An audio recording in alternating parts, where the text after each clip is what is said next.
Anyone here like Frank Sinatra?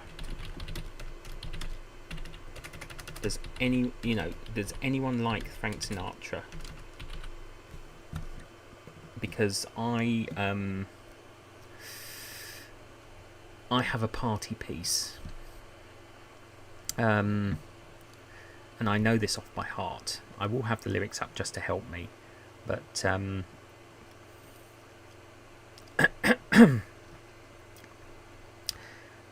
I am about to perform my party piece, which is That's Life. I normally have to do this whilst I've had a few, but I'm completely sober. So this is my karaoke piece. And let's do this.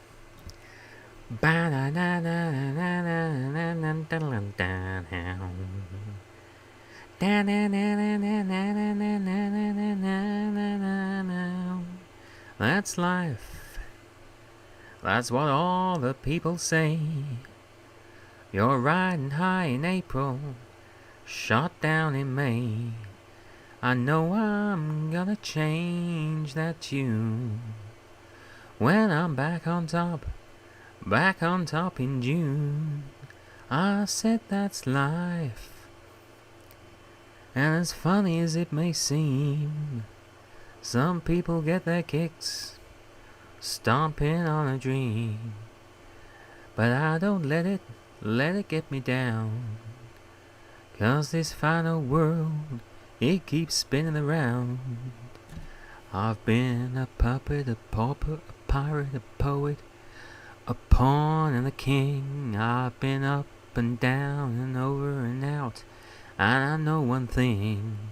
Each time I find myself flat on my face, I pick myself up and get back in the race. That's life, I can't deny it. I thought of quitting, baby, but my heart just ain't gonna buy it. And if I didn't think it was worth one single try, I'd jump right on a big bird and then I'd fly. I've been a puppet, a pauper, a pirate, a poet, a pawn and a king. I've been up and down and over and out, and I know one thing.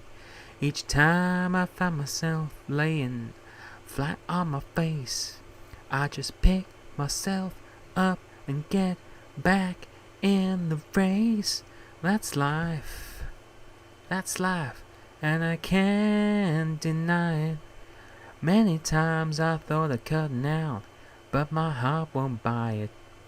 But if there's nothing shaking come this here July, I'm gonna roll myself up in a big ball and die.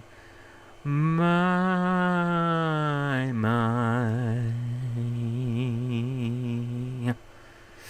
Cloudy, hello, thank you for joining. You've joined at the sort of sing-along stage. What can I do next? Who'd like to hear me sing in a completely different language?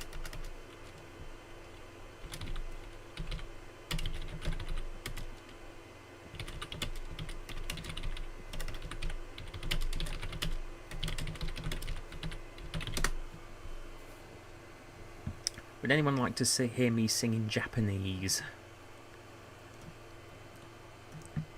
Because I can sing one song in Japanese. I'll tell you what, we'll do it anyway. So this is the theme tune to the Super Sentai series Taiyo Sentai Sun Vulcan from 1981. And I have to do the little opening bit because it just helps me get into the sort of key.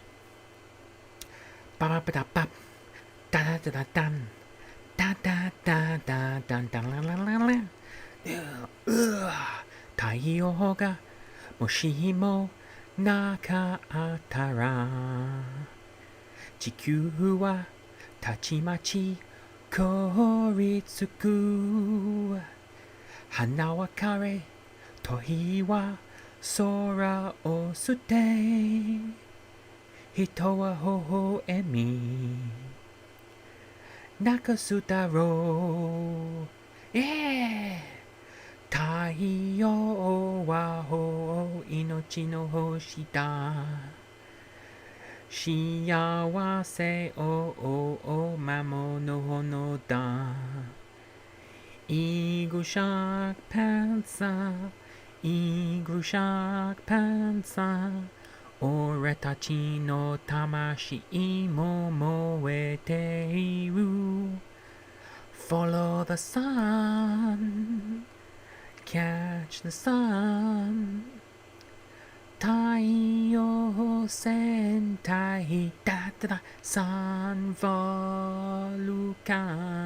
And just before I go on to the next verse, I will say thank you very much, Brian, for joining me. Been an absolute pleasure having you here. Thank you so very much. Do take care. Have a very good evening. And, I wish you all the best. And I will see you elsewhere on Twitter and Instagram and wherever you are, always around. So let's jump straight into the next verse. Taiyo ga mohete iru kagiri. Kanarazu mabushi asa ga kuru. Kanashimi no yuro ga susu itemo. Kimi wa makezu ni asa wo mete. Taiyo wa o minamono no da. Dare ni demo hikari wo kureru. Eagle shark panther, eagle shark panther. Oretachi mo kagayati keiyoze. Follow the sun, catch the sun. Taiyo sentai san volukan. Taiyo wa o inochi no hoshita. Shiawase o mamo no hono da. Eagle shark panther, eagle shark panther. Oretachi no tamashi mo moeteriru. Follow the sun, catch the sun. Solar Squadron, Sun Volukan. And I always like to throw in the Solar Squadron bit at the end. Taiyo being Japanese for sun, Sentai being the theme tune, the term for Sentai, and of course Super Sentai was what paved the way for Power Rangers. No Super Sentai, no Power Rangers. That's why it's what got me into Japanese culture. Oh, we'll do one more. We'll do the follow-up because this one is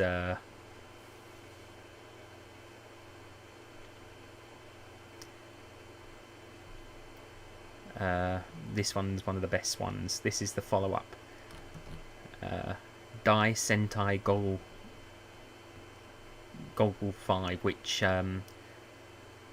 translates into English as Great Squadron Goggle 5. Goggle as in, those sort of goggles. So Tachiagare, Heiwa no Shisha Tachiyo. Hashira tobe, ai no sen shitachiyo. Ai asuru, kuniwo. Mamoru tamani, gogo robo de hashinda. Goggle go, goggle red, goggle black, blue, yellow or pink.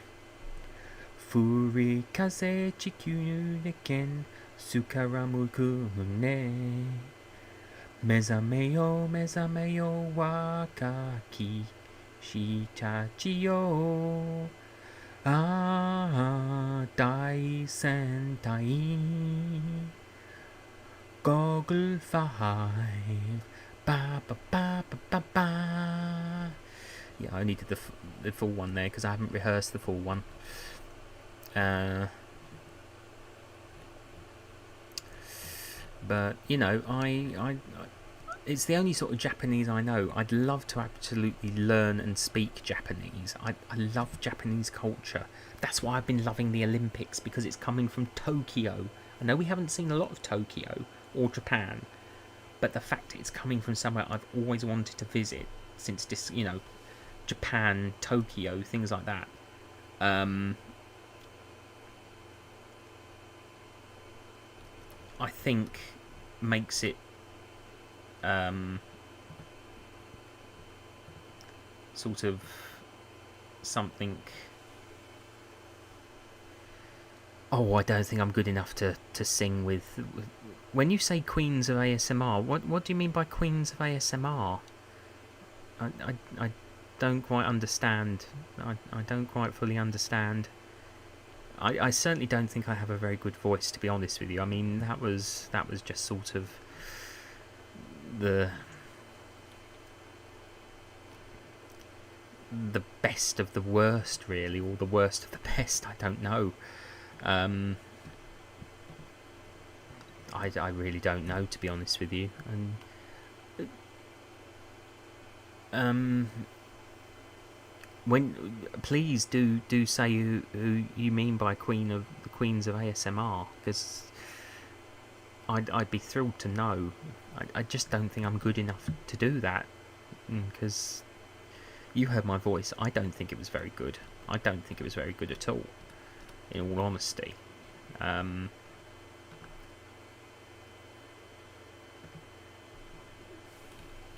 Maybe I'm putting myself down, but who knows? Let's see what other folk song. Let's see if we can find some folk songs. Yeah, I really want to start saving up and really learn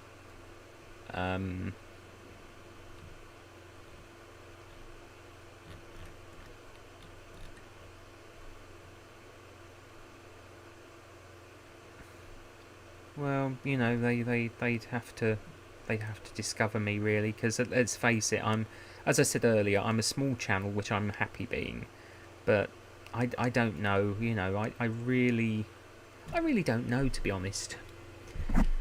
Sorry, that was me knocking. Ah, yes.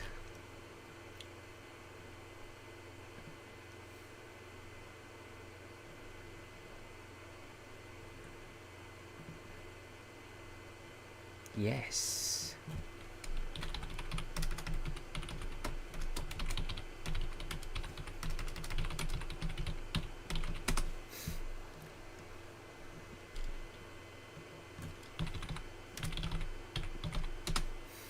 There's a song that Johnny Cash covered from the Eagles called Desperado, and I can sing in his key, so I'm going to do it in the style of Johnny Cash.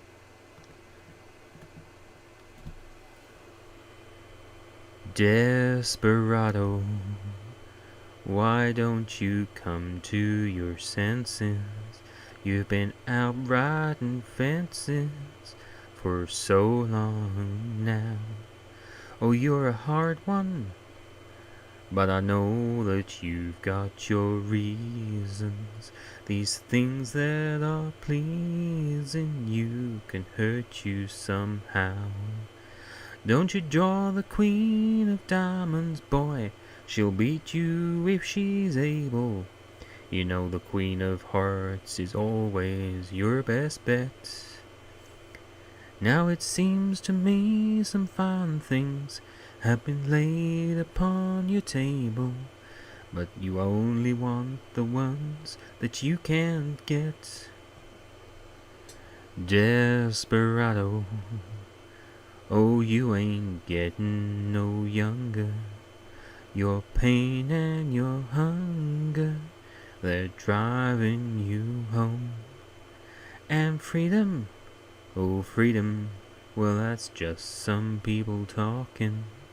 Your prison is walking through this world all alone. Don't your feet get cold in the wintertime? The sky won't snow and the sun won't shine. It's hard to tell the night time from the day. You're losing all your highs and lows. Ain't it funny how the feeling goes away? Desperado, why don't you come to your senses? Come down from your fences, open the gate. It may be raining, but I know there's a rainbow above you. You better let somebody love you. Let somebody love you. You better let somebody love you before it's too late. Oh, I hit a bad note there. Well, this is a first for me too. I don't think I've ever sang anybody to sleep before. In all honesty, I think this is much of a first for me as it is for anyone else.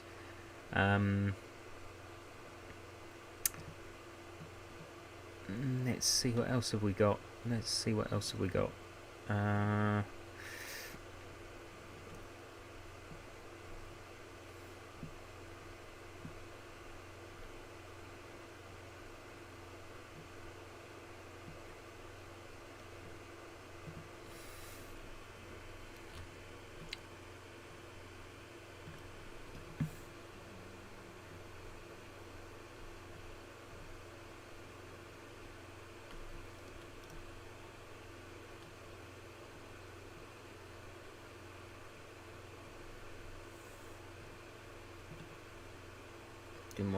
Don't want that to play because that'll.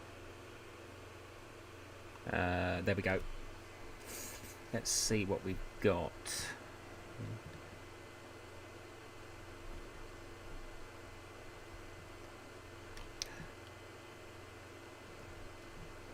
Might do that one in a minute actually.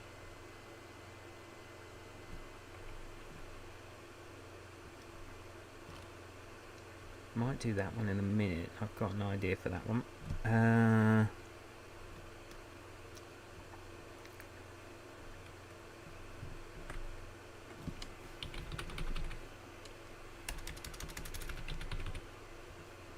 There we go. Let's see if we can do this one.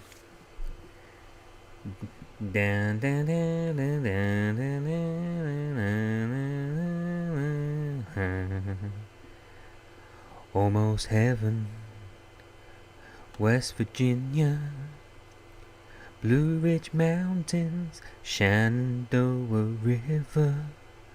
Life is older than the trees, younger than the mountains, blowing like the breeze. Country roads, take me home to the place I belong. West Virginia, Mountain Mama, take me home. Country roads, all my memories gather round her. Miner's lady, stranger to blue water, dark and dusty, painted on the sky.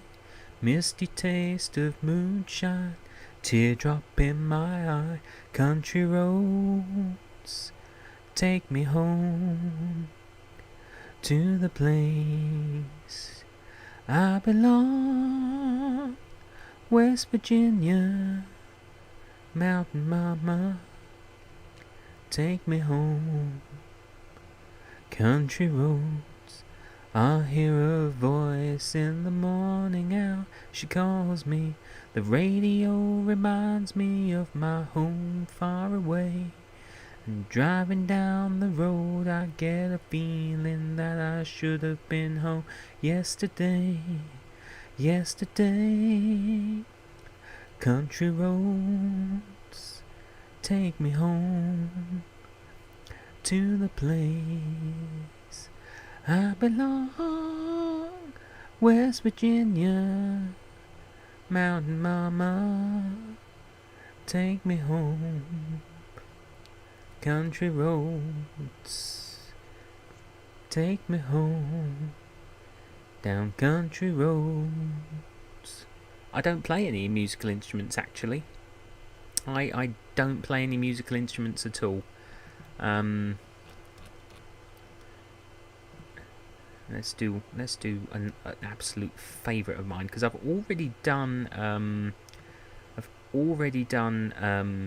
Frank Sinatra.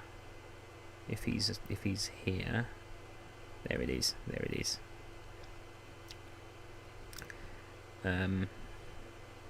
Some might say, why are you doing this one? But this is an absolute favourite of mine.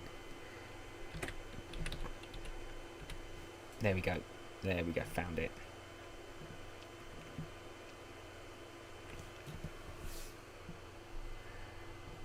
I don't know if you'll recognise this one, but this one involves whistling, so I will have to whistle. Chicka chicka chicka chicka.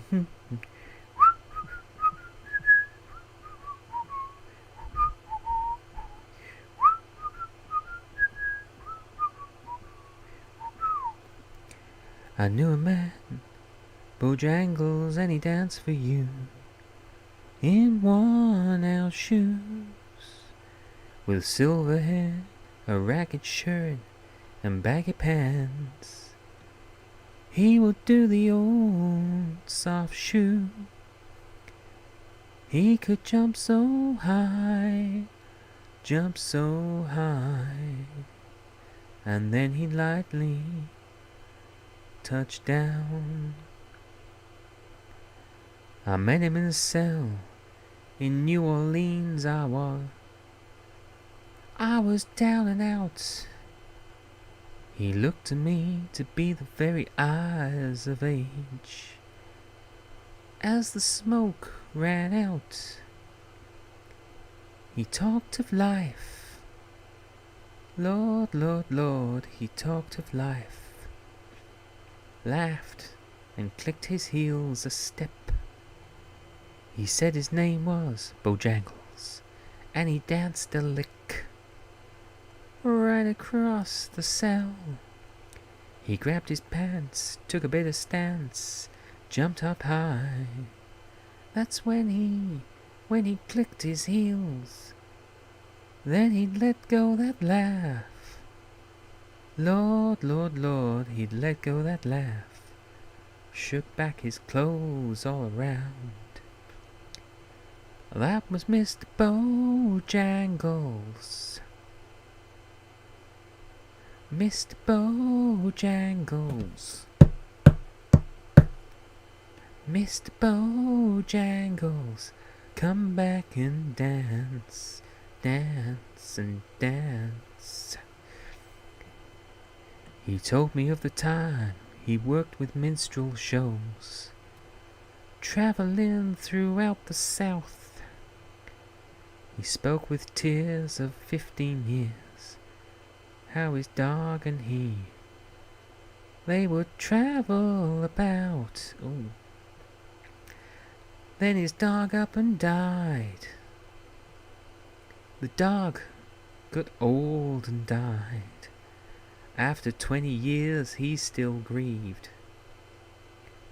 He said, I dance now in every chance I takes, in honky-tonks, for my drinks and tips.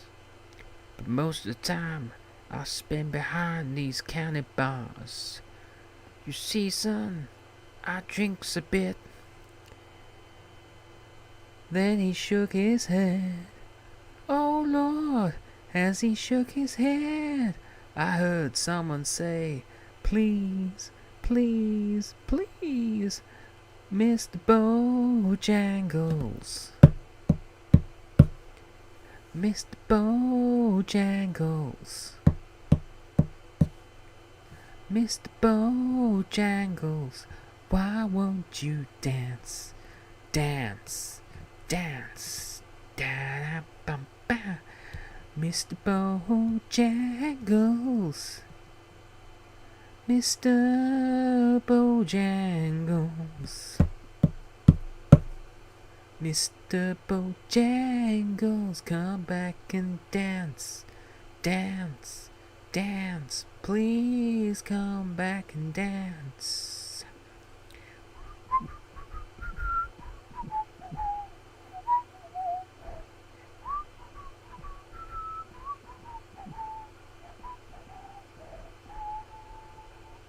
Sorry about that one. That one wasn't my greatest, but yeah, I mean, as I say, I don't play any sort of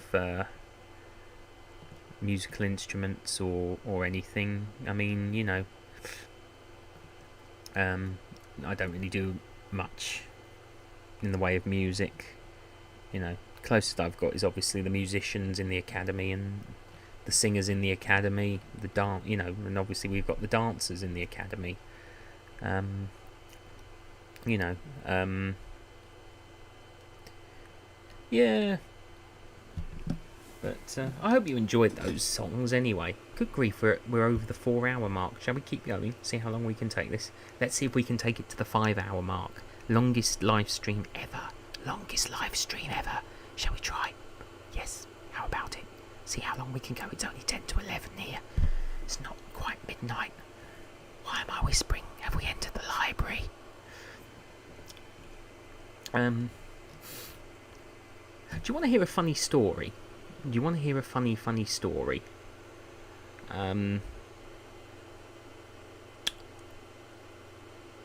Because it's sort of music related.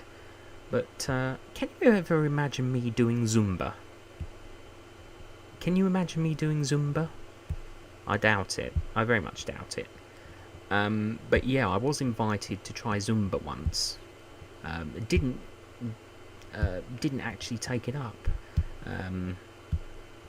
You know, and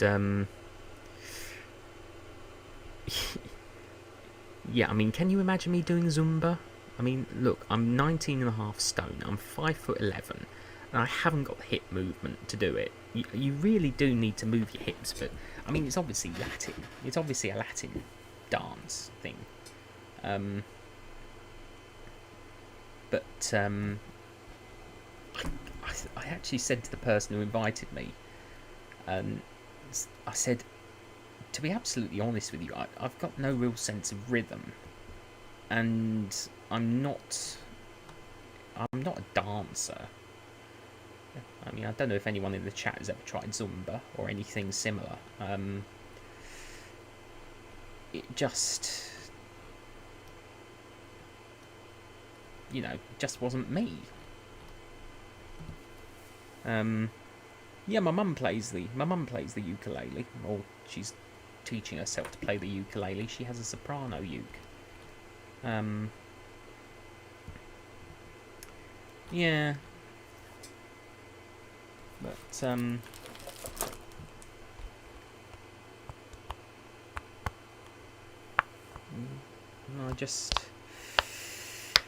mean, I try and exercise, but I don't know. I don't think I'm cut out to be a dancer. If anything, you know, I don't think I do Zumba myself. I mean, you know, I don't even know why I got onto that story. But I suppose music, movement, things like that. But I mean, you know, just out of interest, has anyone ever tried Zumba or anything? Is it worth doing if I ever get invited back to doing it? If anyone's ever done it or anything similar to it, you know? I don't know. It's just I mean, it looks fun. Yeah, see, I don't have hip movement. I really don't have hip movement. You know, I'm one of the, I'm one of those that sort of, I'm a drunk dancer. Yeah, I mean, I guess it is because it's all Latin, isn't it? It's all sort of samba and uh, uh,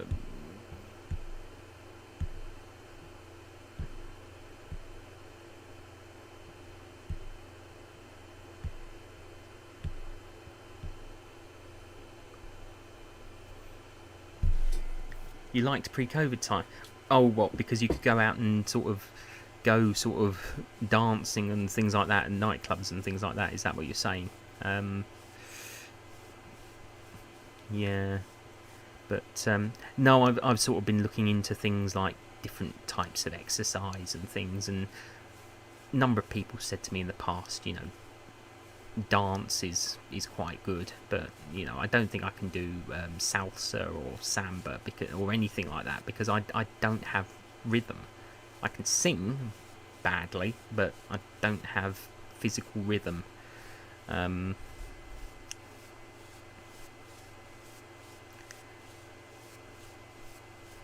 yeah, see, also I don't have the stamina. You need stamina, um,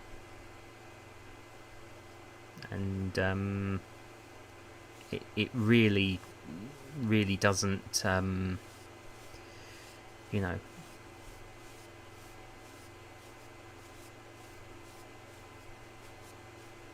yeah. I've often thought of sort of having a play around with the ukulele that my mum has, but to be honest, it's her set to her sort of knowledge. So, um,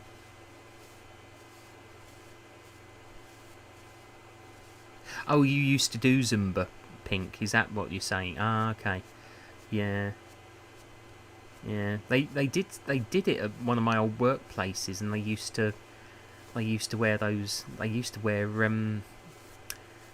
called them jingle belts. They had they had what looked like little metal discs on them, and they used to jingle quite a lot. I don't know why they wore them. I guess that was just something to emphasise the moves. I don't know. I don't really know a lot about Zumba, to be honest with you. Um,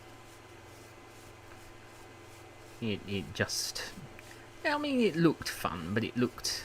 I mean, I was more sort of using the work gym, which was, um,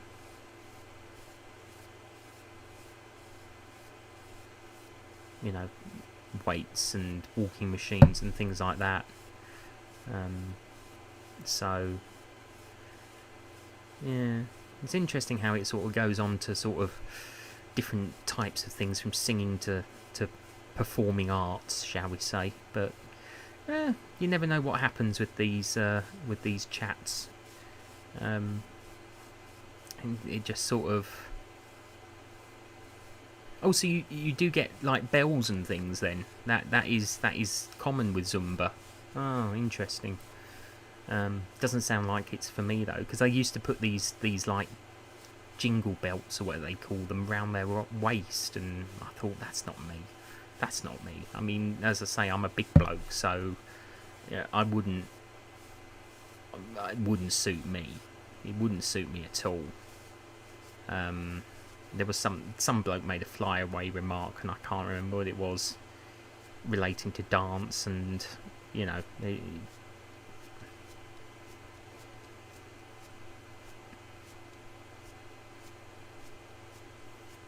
Yeah, so I don't know. If I can always look it up on YouTube. There's a lot of things you can find on YouTube these days. Um, yeah. Oh, is it? I mean, out of curiosity, I suppose, whilst we're here, was it sort of? Is it all Latin? Is it sort of mixture of samba, salsa, tango, that sort of thing. I don't really know anything about it, really. You know, it's just something that I don't know why, but I'm just fascinated by anything that involves movement, because obviously I can't move in various ways and forms for, you know, exercise and things. It fascinates me how people can actually shape their physical form to, you know, it just fascinates me how people can shape their bodies to the physical forms that they can for dance. It seems almost superhuman to me. It's just very, very impressive. It is genuinely impressive. You know, it really, you know, I'm always impressed with the what do you know. Oh, so there are different Ronan. Yeah, that's the only salsa that I know, really. The tomato.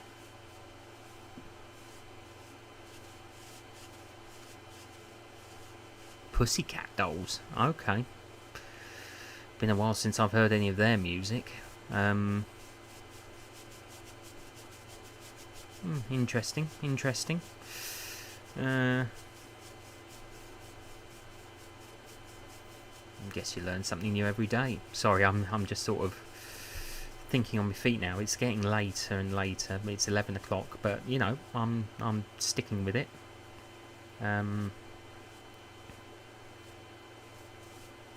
Because you know we've got different.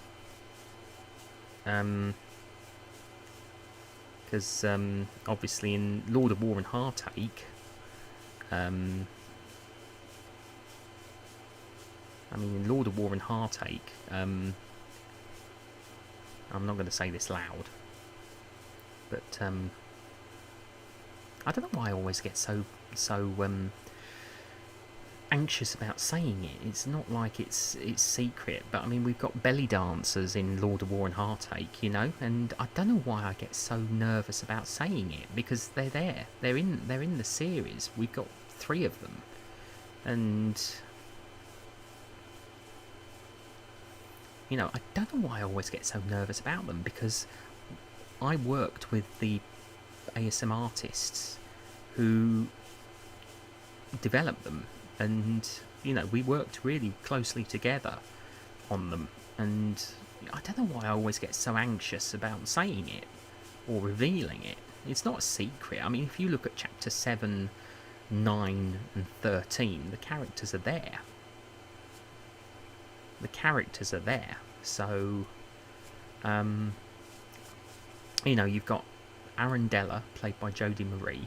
You've got Elena, played by Urmila Dolce, ASMR, who is an actual dancer, and Exploring ASMR, who used to dance, and then T for 2 ASMR released what I refer to as the lost footage of, because she should have been in chapter 7, but she had to withdraw, although she'd made the video already, and I gave her permission to upload it to her channel a few weeks ago, so do go and have a look for that. I just don't know why I get so nervous about it. And then obviously in the Academy we've got Riley Rose and Uplifting ASMR playing dancers as well, in the same vein. So I don't know, it's just I don't know why I get so nervous about it. I guess it's because it doesn't sound politically correct or something like that. It's weird. It's absolutely weird why I always get so nervous when I talk about it, because you know, it's nothing shameful, or you know, it's culture and it's within context, because it's set in a realm that's inspired by the Middle East, so it's all within context to the story. I mean, you wouldn't find them in the forest realm, which is in the West, which is more like Europe, you know, that's sort of Central Europe, Germany, Austria, countries like that. And then, of course, you've got the Ondarian monarchy in the middle, which is kind of like England, I guess. Britain, I should say. But yeah, you know, they're there. They exist in that world. And I don't know why I get so nervous when I mention them on live stream. I really don't know. But never mind, you know, onwards and upwards. We carry on and do what we do best. You know, it just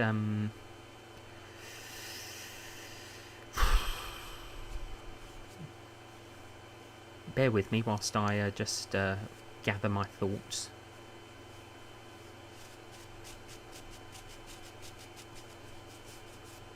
There's been a lot of long pauses in this live stream this evening, hasn't there? And I'm absolutely grateful to everyone who's stuck with me the whole time. You know, I really am, because, you know, it's really special to really, you know, it really means a lot that you stayed with me this whole time and joined me in this live stream.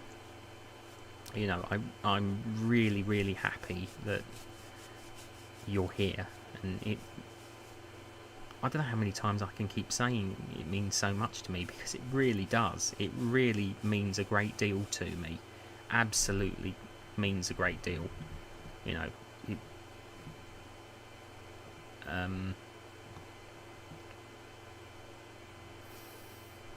yeah, just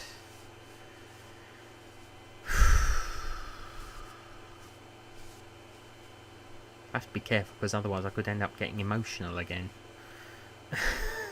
And I don't mean to. I really don't mean to. It's silly, really, isn't it?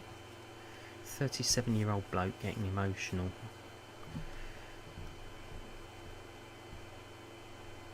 Yeah, it is. It is my longest stream. It really is, and you know, you know, it really does mean a lot to be able to.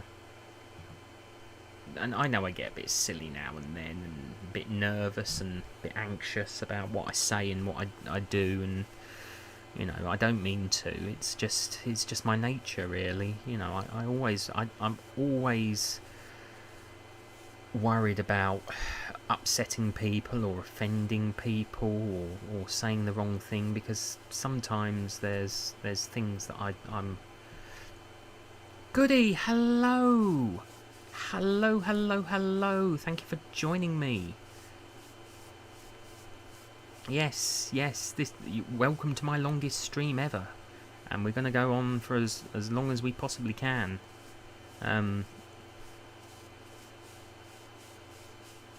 You know,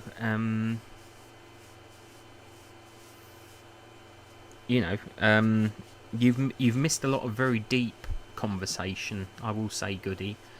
We've been talking a lot about Lord of War and Heartache, and the Academy, you know, which I'm really excited about. Because obviously I know you're involved in Chapter 18 as Argus, the Dream Guardian, so I'm looking forward to that coming through. You know, Goody and I have been, I will say this, Goody and I have been working on something very special that I'm not going to reveal yet. But we are working on something very, very special indeed that I think will be really interesting in the future. I don't want to spoil the surprise, but watch this space. I'm not going to be making any. This is the only time I'm mentioning it whilst Goody's here. But it's going to be super exciting. It's going to be. I think you're going to love it when you see it, and I'll leave it at that. Don't know if you want to add anything to that, Goody. Whether or not you want to, I don't know. But yeah. So yeah, we've got a bit. It's got a bit. There's been a lot of long pauses, and it's got very deep at some points. I've had a lot of. There's been a lot of introspection and sort of retrospection as well. You know, I've sort of found myself, lost myself, found myself again, and now I'm playing with a paintbrush. Yeah, it's amazing artwork. Absolutely adore it. I absolutely adore it. That is really special to me because it's my very first ever piece of fan art, and it means so much to have it to have a piece of artwork made for me. It really means a huge amount to me. Yeah, it's something else really. Absolutely thrilled.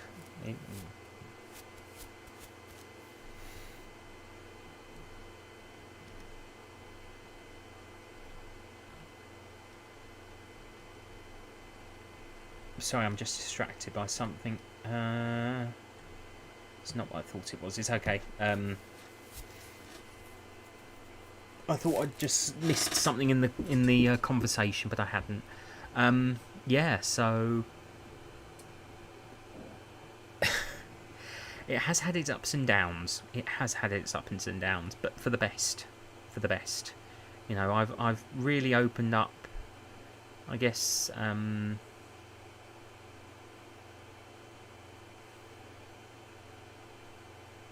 I kind of did open up earlier, Goody. You really missed a very deep conversation, you know, about myself. And when you get a chance to watch it back, I really, you know, if you get a chance to watch it back, I really would recommend, because I really opened up to the world, which is very unusual for me. As I said earlier, whatever you see on Twitter is only the tip of the iceberg, and you know, 100k. I'd have to hit 1,000 first. I don't think I'll ever hit 100k, to be honest with you. I'll be very honest. I don't think I'd ever hit. I'll be very. It has taken me a year. Over a year to reach 384. Some channels, and I wish them all the very best, they grow to huge levels within a month. You know, I've seen some channels grow within a month of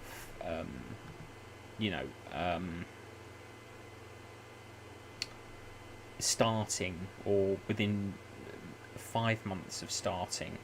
You know, they've really grown rapidly, but I think the fact that my channel is growing slowly, I will admit, I have often wondered if people really want storytelling ASMR. I mean, don't get me wrong, there are other channels out there that have been going longer than me and have had bigger success, but I do sometimes wonder if it's what they really, because everywhere I look, I see cranial nerve exams, I see finger fluttering, I see ear licking, I see mukbangs, I see tapping, I see so much that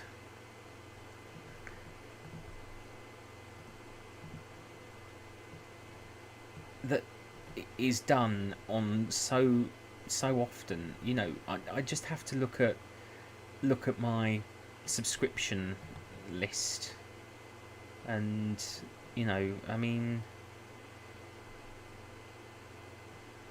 there's a lot. I mean, I've noticed there's a lot of things like skin scratching and clothing scratching now, and I've always said, I will say that I've always said, Ronan, that Sage is one of my biggest influences in that genre. You know, I certainly don't copy her. You know, there's been a lot in the community recently about copying people.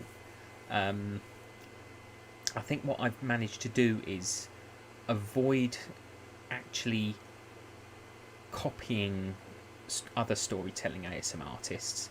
What I've managed to do is create something unique that stands out from the others, but it still has that same sort of essence of fantasy storytelling, that sort of energy that Whisperwind has, that sort of energy that the works of Amy Kay has, for example, or you know, Goodnight Moon, or you know, ASMR with Anna. You know, it's all. And the other thing is, I think when you think about it, really, I can't really think of any sort of other male ASM artists that actually, you know, there are male ASM artists that do storytelling, but they don't kind of do it to the scale that I do. You know, that it's not episodic, it's not exactly. And keep an eye on the dream. Keep an eye on what's coming up next, though, because Chapter 15 introduces the Dream Realm, and I'm hoping there's a few surprises in Chapter 7, in Chapter 16 especially, and Chapter 17 as well. So watch this space for that, because that's set. It's all set in the dream. If you've seen Chapter 14, you'll see how the diplomat ends up in the dream realm. But you need to see Chapter 14 if you. I'm not going to spoil it.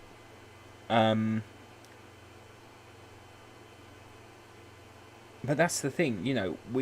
I mean, I've taken inspiration from the other storyteller ASM artists, but I've created my own world and story. I mean, everything that you see in my world is very much. I mean, all the place names are original. Well, I'll let you into a secret. The Desert Realm names, city names, are taken from, I think it's called the Keitha or something like that. You know, Gebelra, Malakut. The town of Vod, it should be Hod, but I changed it to a V because Vod sounds better than Hod. Netska should be Netzak, but I preferred the name of Netska because it sounded better. Cole is the only one. Yeah, I am taking a break at the moment. I will be taking a break because obviously I start my new job on the 9th, and I want to focus on getting.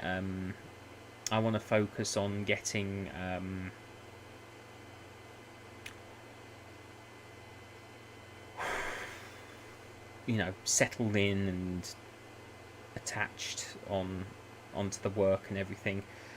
But once that's done, I will be able to come back and reassess my channel and my project and the project, because I really do feel I don't want to. It's not stopping. It is not stopping, and it's not going anywhere. And anything that's in production already will continue being in production. So we are good to go. I still need one more person for Chapter 16. If you know of any ASM artist who loves cosplay, who loves steampunk, the character is called the Dream Weaver. They create the smaller dreams on the Destiny Loom, and the Destiny Loom makes the smaller dreams, whilst the Nightmare Machine, although it's not really called, whilst the Nightmare Machine creates the bigger good dreams. The nickname is a misnomer. It's not. It doesn't actually make nightmares, but it's all explained in the chapter. We've got several people involved in that one. We've got Sleeping Artist, Yaloma, Whisperwind, Tifa 2, and myself. So, you know, they've all got their scripts, but I'm just looking for one more character, and I really need someone to take on the role of the Dreamweaver, because I've always, and it can be the character is gender fluid, non-binary, so it could be male, female, gender fluid, non-binary. You know, as long as you enjoy cosplay, ASMR, acting, and you want the role, drop me a line, and we can talk script, and I will write a script for that one, because everyone else is scripted. I will write a script for that one. I will make the exception, because obviously chapter 16 is already underway. Deadline technically has been suspended, but I'm saying the 30th of September for all project chapters now. I've basically extended everything so that I can focus on my new employment, which is obviously much more important. Not saying that what people are doing for my channel is important, but you know, I've got to live by my own rules, that if something more important comes up, my project needs to take back a seat. And considering I've been stuck in the same four walls for nigh on 15 months now because of COVID, I think it makes sense to, you know, they say a change is as good as a rest, and I think it will do me good as a content creator to actually be able to be away from the source material, be away from, you know, the text, my notes and everything. Because if I can distance myself, and I will literally be distancing myself because I'm working up in London,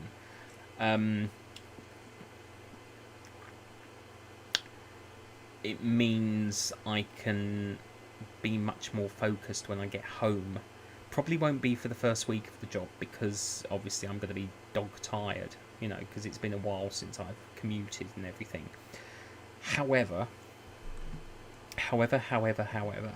you know, once I've got a routine in place and I know what I'm doing, and I know the job, and I know the system and everything that I've got to work with. No, this is live. This is absolutely live.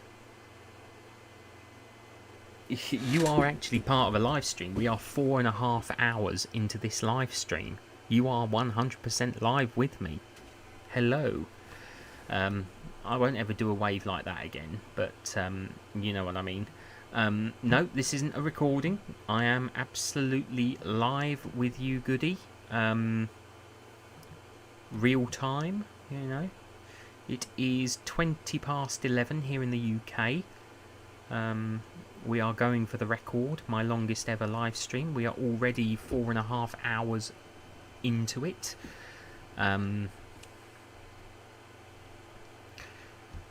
This is what I'm calling my statement piece. This is my longest live stream yet.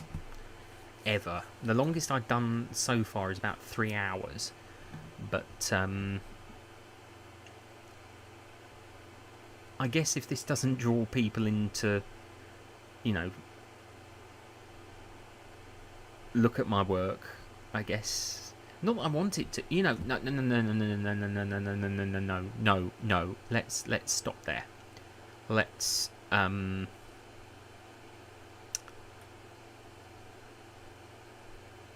let's stop that thought in its tracks before it causes trouble.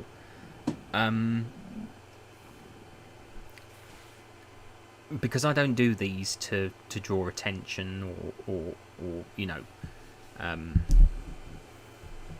promote my content. I do it because I enjoy, as I said much earlier, I do it because I enjoy interacting with you. You know, that's the whole point that I do them. I don't do it to boost my ego. I don't do it to, you know, I think the phrase is puff myself up or whatever, you know. I don't do it for that reasons. I do it because I want to. I do it because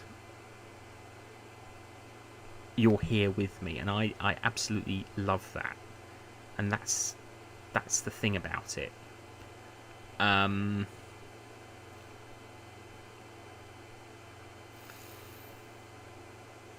Yeah, so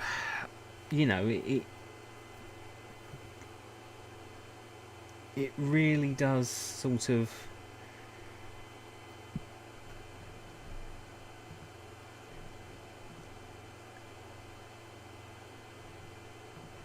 yeah, but hmm,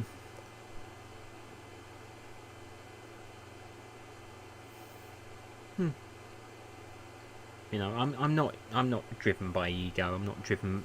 That's the thing though. I am not driven by fame. I am not driven by the want of fortune. I am driven by creativity and imagination. That is what drives me. That is the driving force behind me. Um, you know,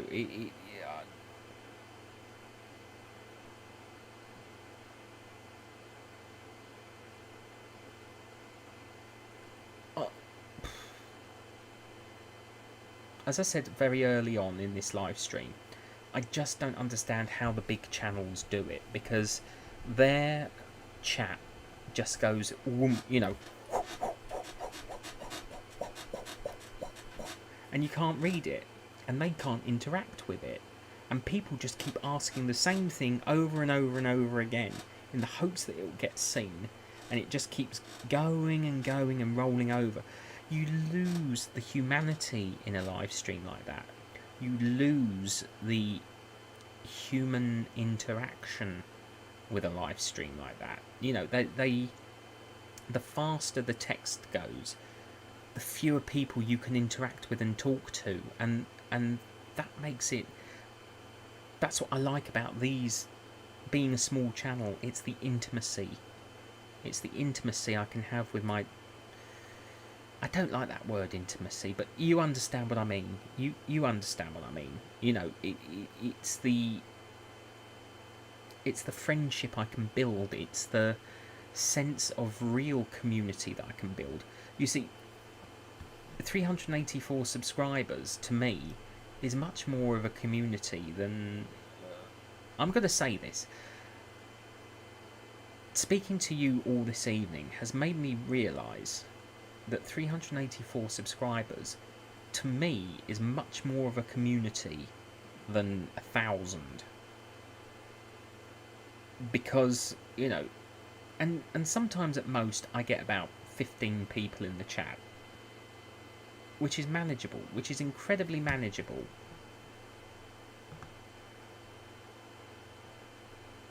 And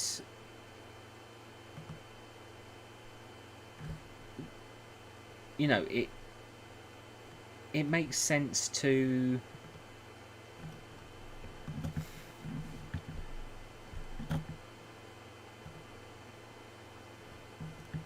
it makes sense to sort of exactly banana muffin. You do get to build. It is a proper community. It is exactly that, and it feels like a proper community. I mean, the more I always think, the more people you have. I've come to realise the more people you have, the less humanity you have. I know that sounds weird to say. It sounded better in my head. Sorry, I've just noticed that scab. Sorry, I whacked my head the other day. Oh, there it is. I whacked my head the other day, and yeah, it's healing up nicely. But yeah, hit my head on a cupboard. It just looks ugly. That's all.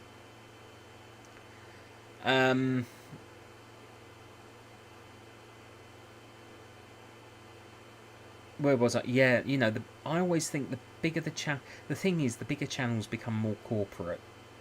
They literally do become businesses, and I don't want that. I don't want to become a business. I want to. YouTube and ASMR are my hobbies. I don't want my hobby to become my job. I'm starting a new job in in a week's time,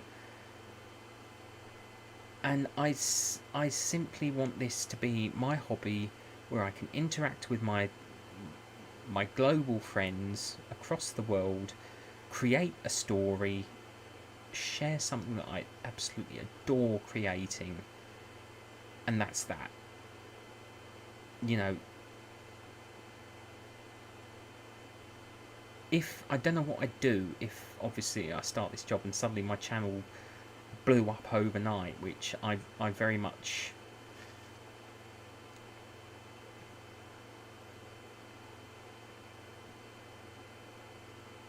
All the best, Goody. Yep.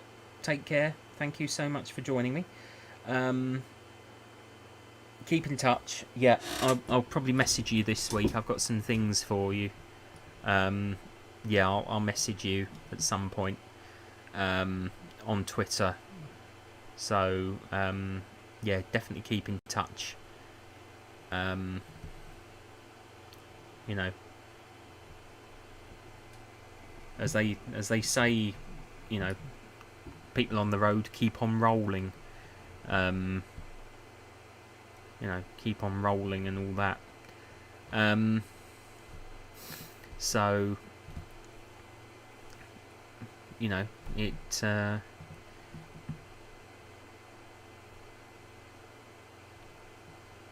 Yeah.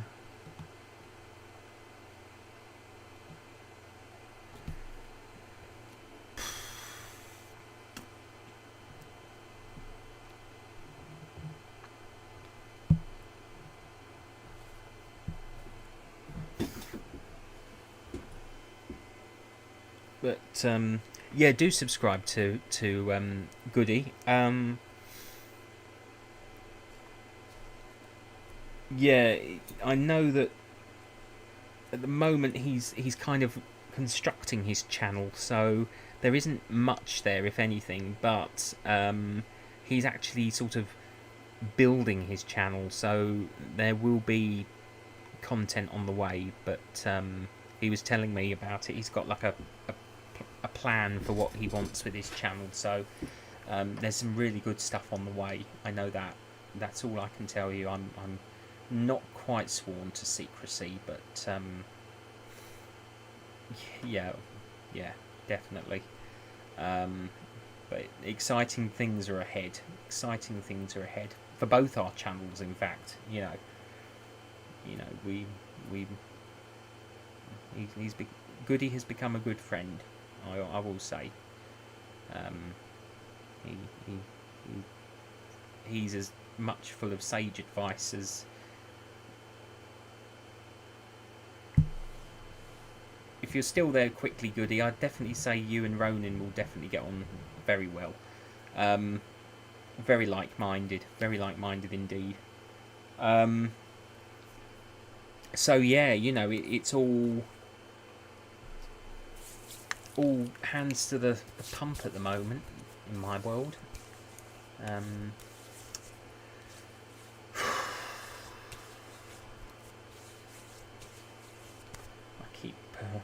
keep antibacterializing my hands, even though I've not been anywhere. So I will probably take this up because it's at 4 hours 43 minutes. I'll probably take this up to the 5-hour mark, and I'll probably call it a night. I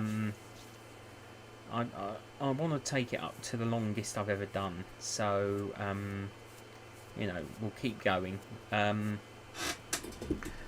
But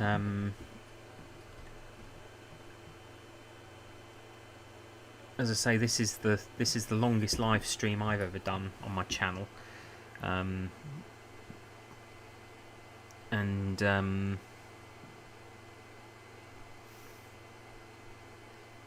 it's amazing. I've just realised every single person in my chat is a moderator. I've literally got I've probably got more moderators than most channels, but everyone who has become a friend has become a mod, and I think that's probably what puts a lot of people off trolling my channel, because every one of you is a mod, which means you have the power to block people and tell people off. So, you know, good deterrent. Good deterrent.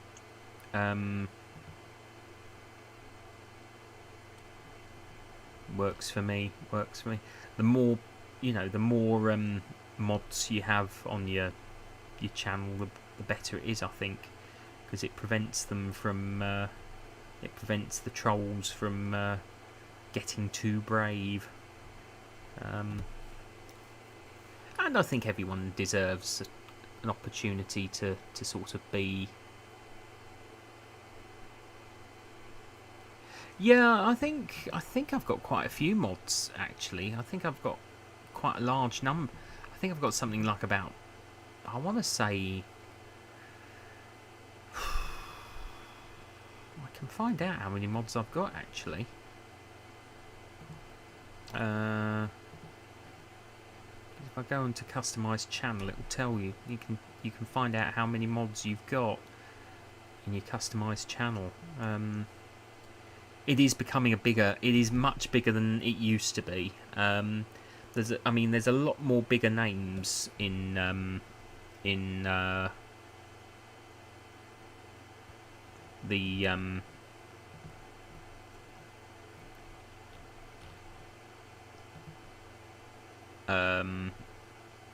community, you know, a lot more bigger channels, and that's the thing, you know. The thing is, there's also a lot of very similar channels as well, and I think that's where a lot of people get lost because they don't know sort of what they want, or they know what they want, but I'm trying to find what I'm looking for now.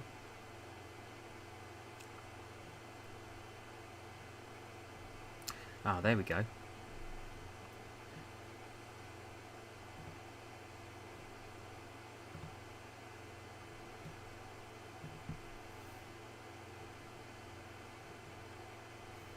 Five, six, 1, 2, 3, 4, 5, 6, 7, 8, 9, 10, 11, 12, 13, 14, 15, 16, 17, 18, 19, 20, 21, 22, 23, 24, 25, 26, 27, 28, 29, 30, 31, 32, 33, 34, 35, 36, 37, 38, 39, 40, 41, 42, 43, 44, 45, 46, 47, 48, 49, 50, 51, 52, 53, 54, 55, 56, 57, 58, 59, 60, 61, 62, 63, 64, 65 mods. Yeah, I've got 65 mods, and more than that for approved users. And of course, approved users means of course you are, Cloudy. I mean, you're of course you're a friend, Cloudy. You're always welcome here. All friends are, you know. And also, you're a mod, so you know. I don't just make anyone mods. There are some people on my approved list that I do need to make mods as well. I do need to bump them up to mods as well, because I mean 65 mods isn't a bad thing, to be honest with you. That's pretty decent. You know, it's better to have 65 than none at all, and that, you know. And when, as I say, if the trolls come along and they see a sea of blue wrenches next to names, then they're going to think twice, because they'll think, oh heck, he's really on the ball with his moderation levels, you know. Because even if I miss something, or you know, someone, at least one person out of the 65 will pick up on the situation and put a stop to it.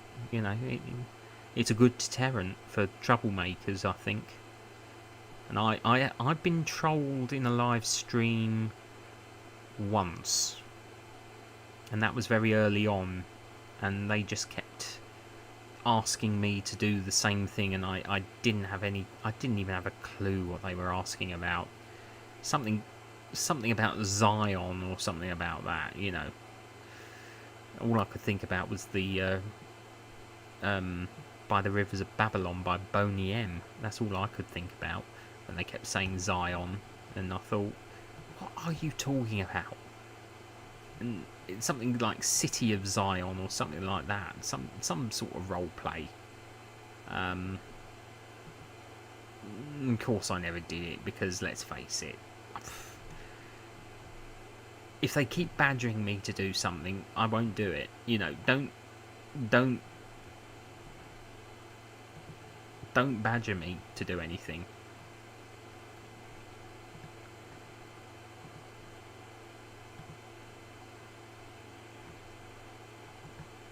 Sorry, my computer's just doing something really funny. There we go. I don't quite know what happened there. Yeah, I think this is why I'm a storyteller, because and the other thing is, by getting other ASMR, the thing is, it could be easy for people to say, oh yeah, but you get other people to make videos for your channel, so you're not a proper ASMR artist. Well, the fact is,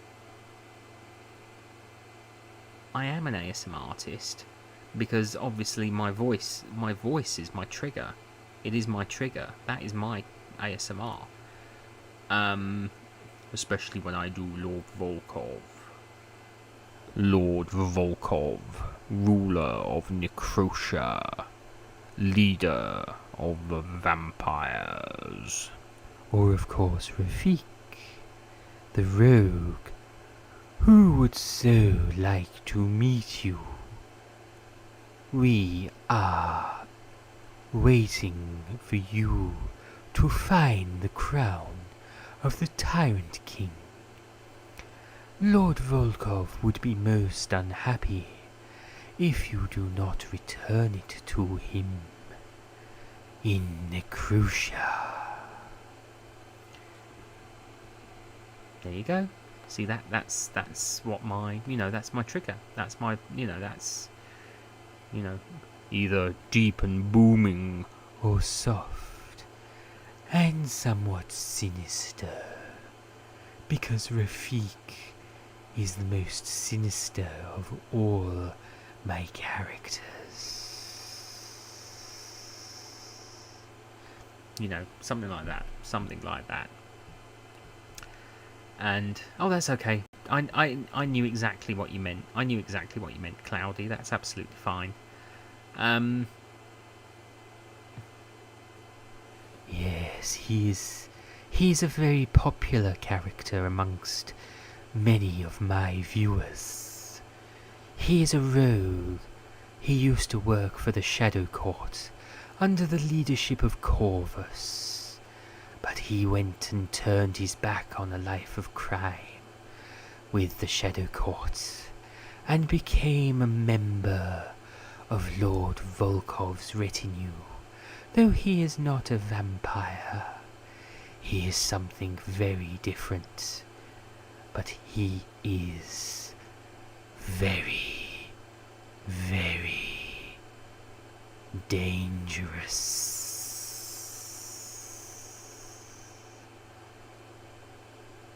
He is probably my most popular of all my characters that I voice. Some are very, very rough, like Maximus. Ha! Caught ya prowling, didn't I, Rafik, you rogue? Ah, Maximus. So nice to not make your acquaintance yet again. Ha!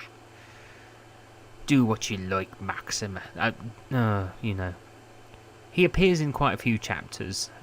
Chapters 4, 6, 8... and I think there's one more, but he does make an appearance, but he's not in every single chapter. But he's probably my most ASMR voice. Some people see I've had a lot of compliments for Lord Volkov as well, because his voice is very deep, very, very deep, and I use Audacity to bring down his voice to -20 decibels in pitch, which gives him a really deep, rich, booming voice. So, tell me, Harker, what do you know about the Traveller? You know, and it's how I do all the voices. I mean, who's the other one I do? Garen of You see, you have Geoffrey of Drygan, which is quite harsh, you know. This is a bad business, but we're not the only ones in it. He's probably the least ASMR voice, because you've also got Garen. Hello there, I'm Garen of Trigon. Again, not exactly. And then of course you've got the other ASM artists involved in the project. You know, Sleeping Artist has played characters and is playing other characters. Black Cat Aura. If you're ever interested, and you're on Twitter, I can send you the list of all the characters that have been involved.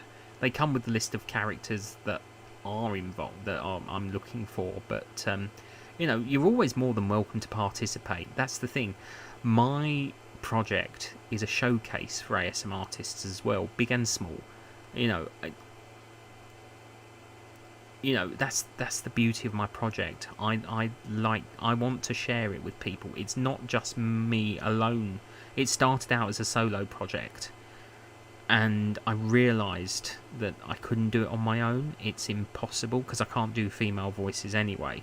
I can't perform female voices because you can tell my voice doesn't suit a female tone.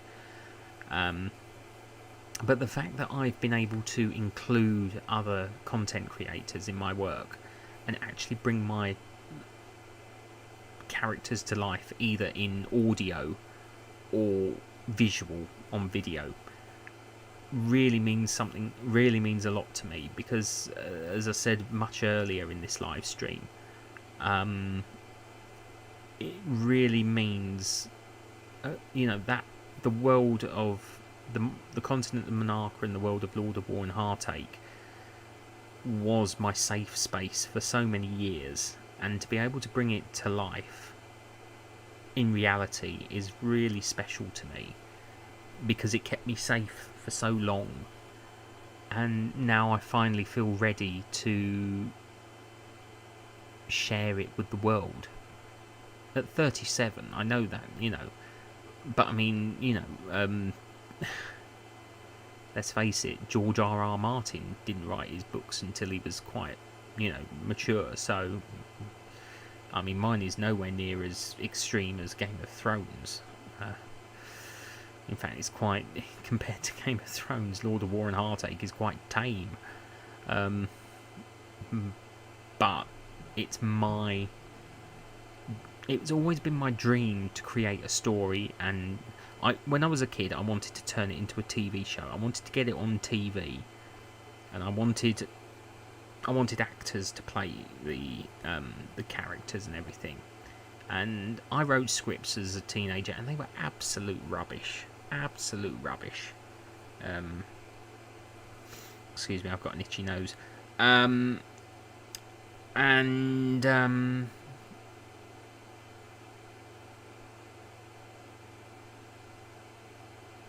You know, it was always my ambition to have something appear on screen. And obviously, well, funnily enough, last year, excuse me, I've got to... I didn't start ASMR until June last year, so I was 35 when I started it. I hadn't, because I turned 37 back in this July just gone, so I've only been, you know, I turned 37 about 3 weeks ago, about 2 weeks ago, maybe a bit longer, about 3 weeks ago. But I started at the age of 35, my channel. But I've been watching ASMR since the very beginning in 2009, when the very first video was uploaded. And it wasn't even called ASMR back then, it was just known as the Whisper Community. And that's really all it was just people whispering into the microphone. However, you know, I've seen ASMR evolve into what it is today, and it's become something incredibly special. Now, I will say what I'm about to say could be considered controversial, but there are certain types of ASMR that I do feel have saturated the community. I'm not going to say what type of ASMR, because I will never knock anyone for what they like in the community. You know, whatever they like. But for me, there's certain types of ASMR that have oversaturated the ASMR community. You know, there's too much of certain, and I do feel bad for saying it, really, but honesty is the best policy in my world. This is why I set up my channel like I did, because I didn't want to be a mainstream ASMR artist. I refer to what a lot of stuff in the community is mainstream. And, you know, I don't consider myself a mainstream ASMR artist. I'm a niche ASMR artist. I'm a I don't want to use the term, but I will say that I consider myself a specialist ASMR artist, because I specialise in a particular type of ASMR. Not saying expert or anything. I specialise in a particular brand of ASMR, if you like.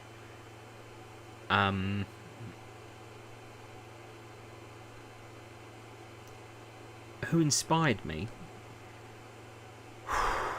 Who didn't inspire me would be best to list, to be honest with you. Who didn't inspire me to become an ASMR artist?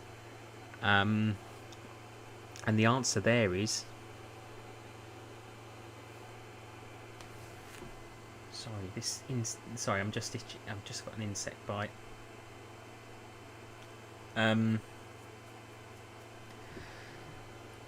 There are no ASMR artists who didn't influence me.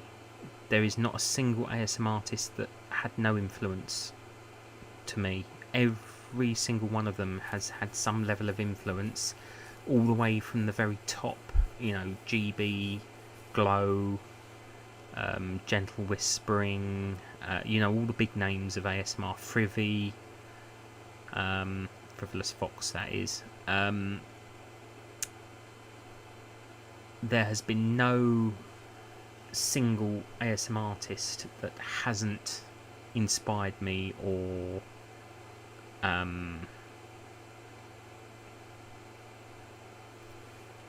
because I will be honest, there are,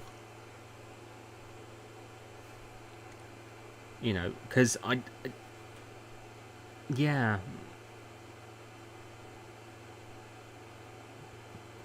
there are ASMR artists that I watch more than others.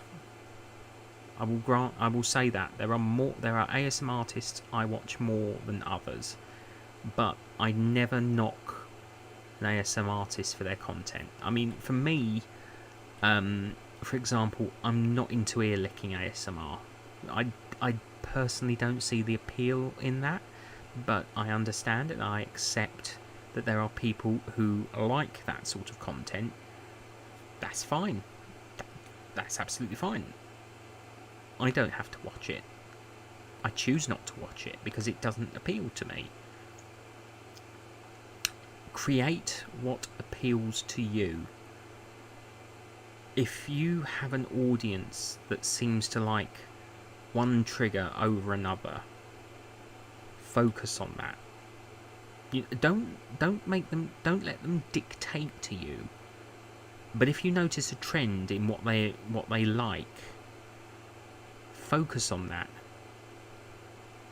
Now, some people might say to me, well, why aren't you focusing on that? Why aren't you focusing on that, on whatever's trending? Oh, Ronan, that's okay. Thank you very much, and yes, do keep in touch. Don't keep her. Don't be a stranger. Please do keep in touch whenever you can, and I wish you all the very best. Hi, Suko. Thank you for joining me.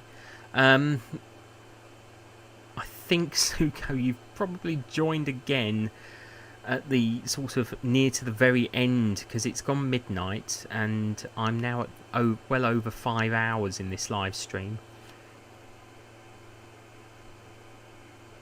What? Oh, that's okay. I'm not doing ear licking, don't worry. I'm just saying, I was just saying that it's not my kind of thing. It's not what I do. I was saying that I'm not a mainstream ASM artist. I am a niche ASM artist. Yeah, please do, Ronan. Please do. Keep in touch. I'm not. I'm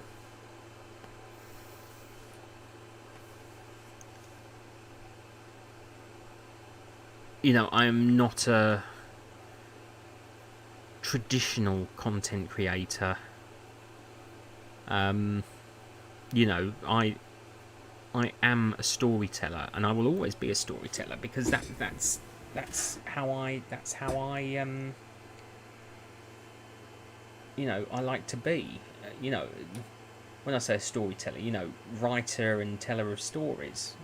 Lord of War and Heartache is my story. And that's always been my plan for the channel, and the fact that I'm able to share it with people and write and create and talk about it with friends,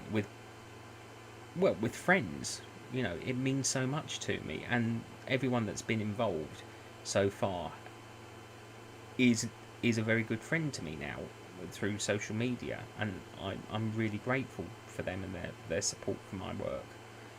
It's really lovely. And as I say, if anyone ever wants to join me, just drop me a line, just drop me a message, because I'll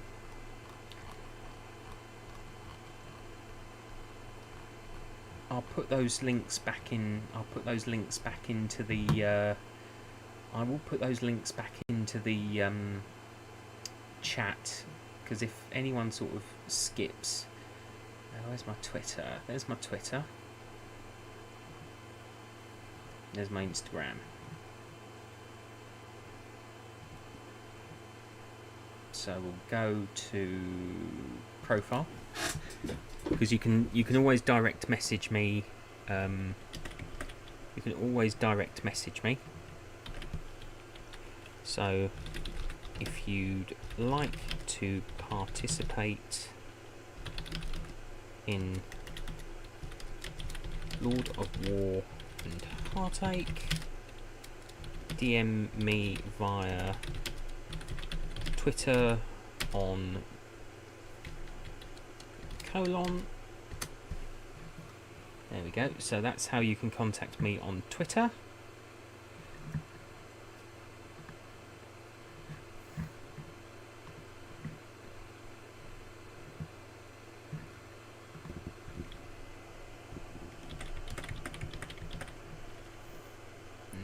add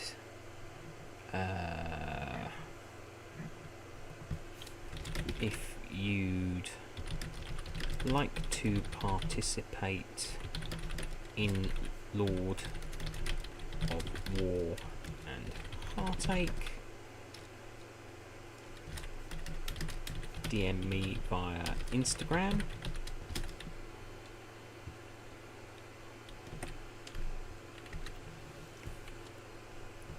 Or you can email me via my business inquiries email, which is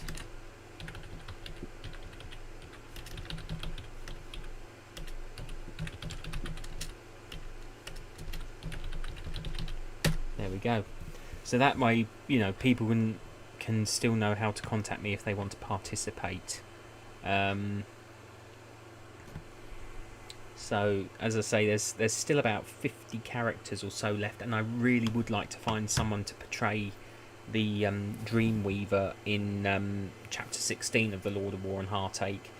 So if you know anyone that's into steampunk, or an ASM artist that's into steampunk and wants to would be interested in participating, as I say, the chapter includes myself, Sleeping Artist, Tifa 2, Yoloma, and Whisperwind. There's 5 of us so far, and I really would like to find the 6th character for a complete chapter. As I said, video for that one is preferred over audio. I can adapt if need be, but I would prefer video because of the aesthetics of the chapter. So, you know, and good grief, it's midnight. We have reached midnight. And I haven't turned into a pumpkin. Oh well. Yeah, so, you know, if you'd like to participate, you know, I will keep saying this because it's an open invitation. Anyone is welcome. You know, anyone is all. You'd be interested in doing the Dreamweaver, Suko? Is that correct? Is that what you're saying?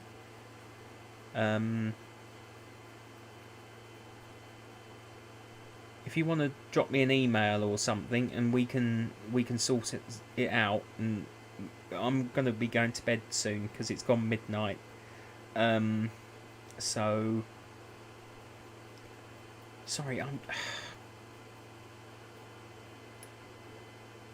dry scalp. But if you're interested, Suko, yeah, drop me an email. I'll probably pick it up in the morning. I've got to write the script because I don't write the script until someone actually takes on the role. But because I know your style, I can send it to you. No worries. I won't do it tonight though because it's gone midnight and I need to get some sleep. So I'll work on it in the morning, and I think I've got your contact details.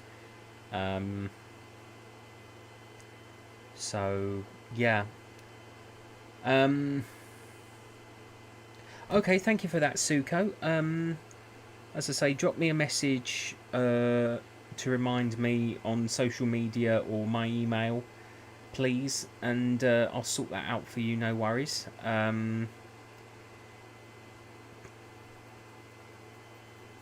Steampunk, that's correct. Yes.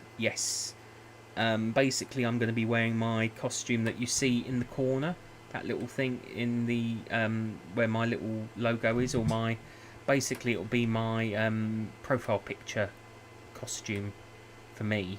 I'm playing the which role am I playing? I can't remember now.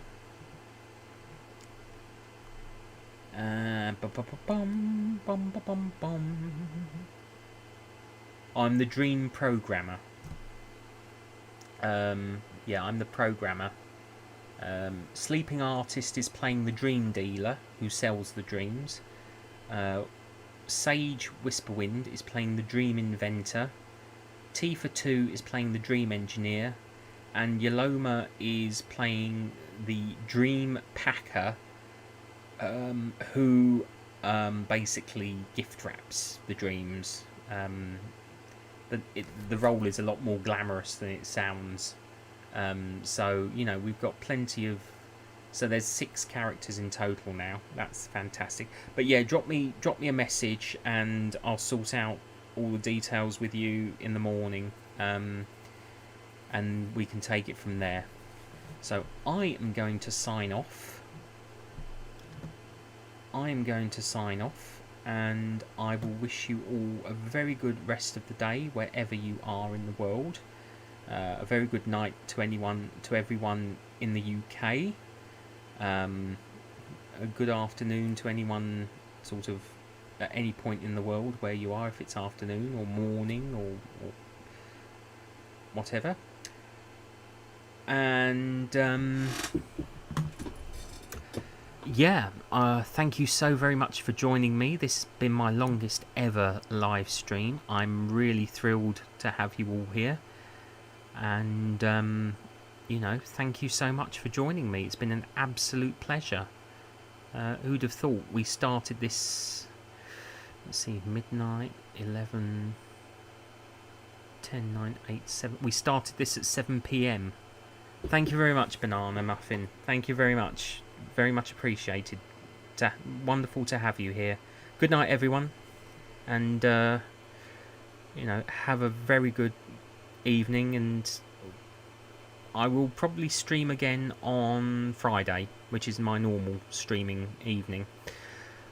So, all the very best.